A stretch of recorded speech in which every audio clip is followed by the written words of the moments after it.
Assalamualaikum warahmatullahi wabarakatuh. Pemerintah DKI Jakarta melakukan cleansing bagi guru honorer. Pelaksana tugas PLT Kepala Dinas Pendidikan DKI Jakarta, Budi Awaludin menjelaskan bahwa kebijakan cleansing dilakukan karena adanya pengangkatan guru honorer yang direkrut tanpa melakukan seleksi yang jelas. Sejak tahun 2017 sampai dengan 2022, pihaknya telah menginformasi kepada kepala sekolah untuk tidak merekrut guru honorer. Namun masih banyak kepala sekolah yang melanggar aturan tersebut. Kondisinya adalah guru honorer ini diangkat oleh kepala sekolah dan dibayar dari dana BOS, bantuan operasional sekolah, tanpa seleksi yang jelas. Meskipun para tenaga pengajar yang direkrut mandiri oleh kepala sekolah tidak layak karena jumlah sekolahnya banyak, maka jumlah guru honorer yang terkena dampak cleansing cukup signifikan. Langkah ini diambil untuk memanusiakan manusia, menertibkan perekrutan guru honorer, dan memastikan pemberian gaji sesuai standar. Nah, bagaimana reaksi para guru honorer yang terhadap kebijakan ini? Reaksi para guru honorer terhadap kebijakan ini bervariasi. Beberapa di antaranya mungkin merasa khawatir dan cemas karena ketidakpastian pekerjaan dan penghasilan. Dan pemerintah telah mengambil beberapa langkah untuk membantu guru honorer yang terkena dampak cleansing. Yang pertama, distribusi ke sekolah terdekat. Guru honorer yang terkena kebijakan cleansing di DKI Jakarta akan didistribusikan ke sekolah terdekat untuk mengajar kembali. Ini bertujuan memastikan kontinuitas pendidikan. Yang kedua, mekanisme kontrak kerja individu. Pada Agustus 2024, mereka dapat berkompetisi mendaftar mekanisme KKI. Ini memberi kesempatan bagi guru honorer untuk tetap bekerja dengan kontrak yang lebih jelas. Yang ketiga, solusi dari PJ Gubernur DKI. Pejabat Gubernur DKI Jakarta, Heru Budi Hartono, telah menyiapkan solusi yang terkait pemutusan kontrak guru honorer dalam kebijakan cleansing. Namun, masih ada beberapa guru yang belum mendapatkan pengumuman untuk mengajar kembali. Situasi ini memerlukan perhatian lebih lanjut agar nasib mereka dapat ditangani dengan baik. Semoga informasi ini dapat membantu. Kepala Bidang Advokasi Guru Perhimpunan Pendidikan dan Guru atau P2G Iman Zanatul Hairi mengatakan pihaknya menerima 107 laporan terkait guru honorer. Di DKI Jakarta mengalami cleansing. Para tenaga pengajar itu berasal dari berbagai jenjang, baik sekolah dasar, SMP maupun sekolah menengah. Kami contohkan di DKI Jakarta, laporan yang masuk ada 107 guru yang kena cleansing. Dinas Pendidikan mengatakan kalau kena itu yang tidak punya dapodik, data pokok pendidikan, dan NUPTK atau nomor unik pendidik dan tenaga kependidikan. Ada 76%, lebih dari setengah mengaku sudah punya, kata Iman di kantor Lembaga Bantuan Hukum.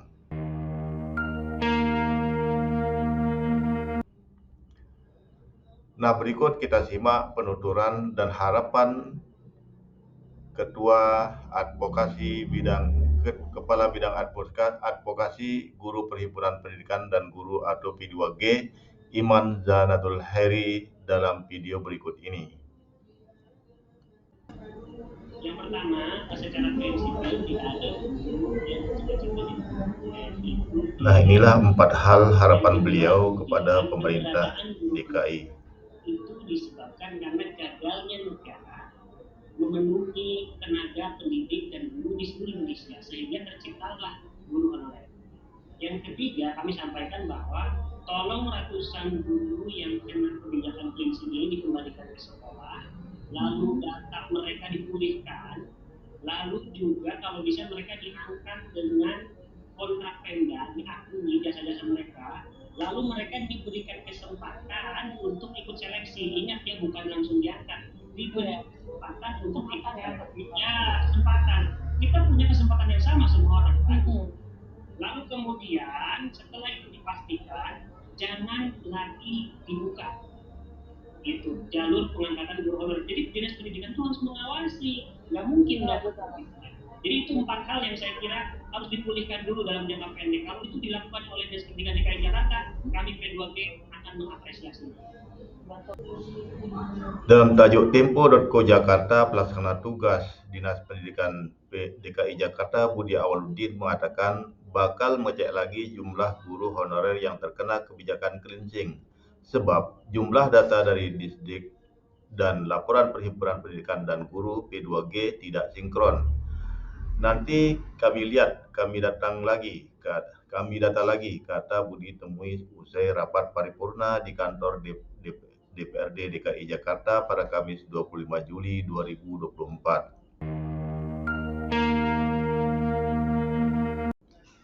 Sebelumnya data versi Disdik DKI Jakarta ada 141 guru honorer yang terkena kebijakan cleansing. Jumlah itu menurut Budi penyeleksian kembali sebanyak 400 guru honorer, temuan Badan Pemeriksa Keuangan yang perekrutannya janggal. Setelah kontraknya diberhentikan pada 5 Juli 2024, guru honorer membuat aduan ke P2G dan Lembaga Bantuan Hukum atau LBH Jakarta. Totalnya ada 149 aduan, ada selisih 8 dari angka yang dimiliki Dinas dan P2G. Setelah ramai menjadi perhatian publik, para guru honorer itu tidak jadi dipecat dan mereka dipanggil kembali untuk mengajar baik ke sekolah lama atau didistribusikan ke sekolah baru sesuai kebutuhan dari Disdik. Meski begitu, Ketua Advokasi P2G Imam Zanatul Hairi mengklaim masih ada 15 guru korban cleansing yang belum dipanggil untuk mengajar. Sebagai penutup, ada beberapa aspek yang dapat dikritisi terkait kebijakan cleansing pada guru honorer di DKI Jakarta.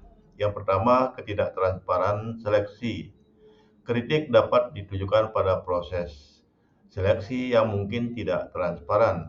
Guru honorer yang memiliki kualifikasi dan kompetensi sebenarnya mungkin terkena dampak tanpa kesempatan untuk membuktikan kemampuan mereka.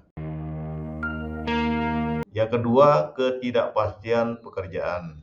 Kebijakan ini menciptakan ketidakpastian pekerjaan bagi banyak guru honorer. Kritik dapat difokuskan pada perlunya memberikan alternatif atau solusi yang lebih baik bagi mereka yang kehilangan pekerjaan. Yang ketiga, dampak sosial ekonomi. Kritik ini dapat mengarah pada dampak sosial dan ekonomi bagi guru honorer dan keluarga mereka. Bagaimana pemerintah membantu mereka mengatasi ketidakstabilan ekonomi. Keterbatasan alternatif. Kritik juga dapat menyoroti keterbatasan alternatif bagi guru honorer. Apakah ada rencana jangka panjang untuk memperbaiki sistem pendidikan dan memberikan kesempatan kerja yang lebih baik?